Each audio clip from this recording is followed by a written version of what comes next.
So, Red completed the Pokedex in Pokemon. What if I told you it's been completed for quite some time? Hello, and welcome back, YouTubers, to another episode of Pokemon Theories, the show where 9 out of 10 doctors agree Professor Oak isn't really a professor, and going to the gym doesn't mean pumping iron. Today's Pokemon Theory, we'll be covering just why the Pokedex needs completed. Yeah, remember? Gotta catch 'em all? Let me refresh your memory.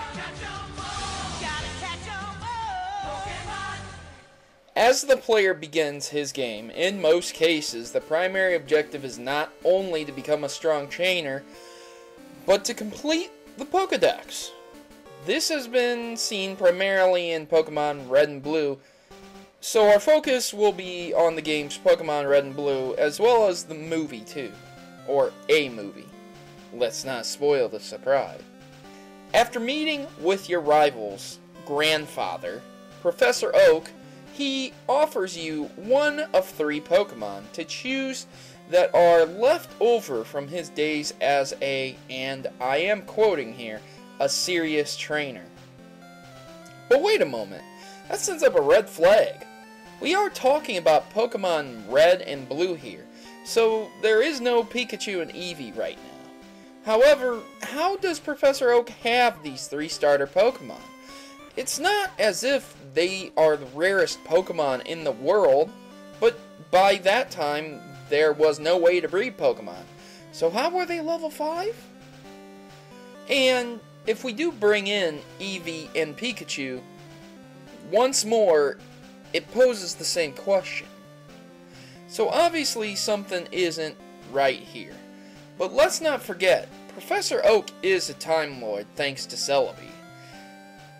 Yes, thanks to Pokemon Forever, Celebi sent good old Oak on a fantastic adventure through time and space.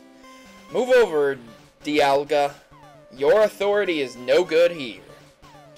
Putting massive plot holes aside, let's attempt to continue on. Not only was Oak quite the trainer back in the day, but he had the capacity to breed when it was assumed at the time that no one else could. By all accounts, Oak is a hero in many trainers' eyes. They look up to him. Not only that, but he is good friends with many people in several different regions. To name a few, Elm, Kurt, and Mr. Pokemon. Not to mention, he's advisor over the Poke League, and was Agatha's friend, one of the stronger Elite Four. Agatha not only confirms that he was a trainer, but a serious one at that. Strange that Oak would omit the fact that he was once a champion, especially to young, inexperienced trainers. Blue doesn't even mention it either. So what does this all tie in with the Pokedex being already created? Simple. Oak saw every Pokemon there was. In a previous theory, I proved that Mewtwo was created long ago, and there were multiple Mewtwo's. This ties in because Oak had to have seen it to record its data, along with Mew and many other legendary Pokemon. Think about it. Oak knows Professor Elm and Kurt, and this isn't just a passing thing either. Kurt knew Oak when he was young. A picture shows a young Professor Oak in his home. A young Professor Oak? In Azalea Town? The same town that's next to the forest where Celebi is. Now we are getting closer to the truth, but it gets better.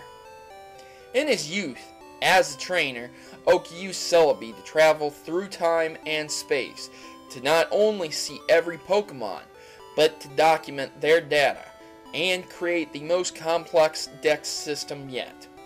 Using Celebi, Oak was able to see the events that took place thousands of years ago, like the birth of Arceus, the destruction of the Brass Tower, the Great Wars between Groudon and Kyogre, as well as the creation and destruction through Xerneas and Yveltal.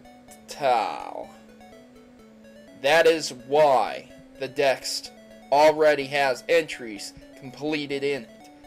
That is why Pokemon's weight is already known, its height, its natural habitat, even the kind of Pokemon it is. One thing still doesn't add up. If Oak already completed the Pokedex, then why ask Red and Blue to complete it? While Oak may be classified as a human, and may be a literal Time Lord, his body is still susceptible to old age. How old is Oak again? Does traveling through time affect his age? These factors are somewhat fuzzy. Traveling through time with Celebi was sort of like opening a doorway to the future.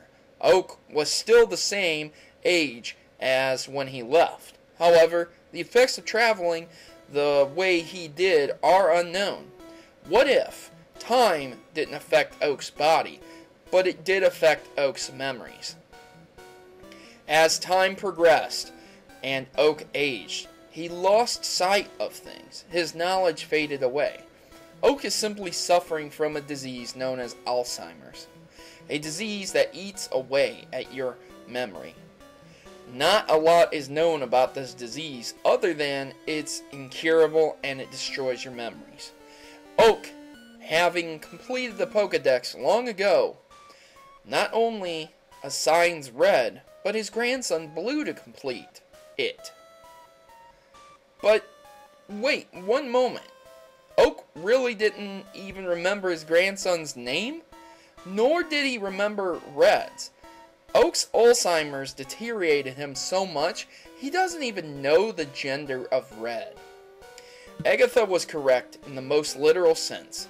In his old age, he had indeed become a fool. As sad as it is, as close to immortality as Oak may be, he still suffers from a crippling disease that prevents him from remembering what he has done in his life. Sad, really. Perhaps that's why he never talks about his son, or Red's father. So, Pokemaniacs, I hope you enjoyed that theory. And please, remember to click the like button. Also, if you disagree with my theory, feel free to put it in the comment section below. Or, if you have another theory you'd like me to cover, feel free to comment it as well. Just be sure to check out my Pokemon Theory playlist, because I have already completed over 60 theories. I am your host, Protomario. I'm signing out. Good gaming, and God bless.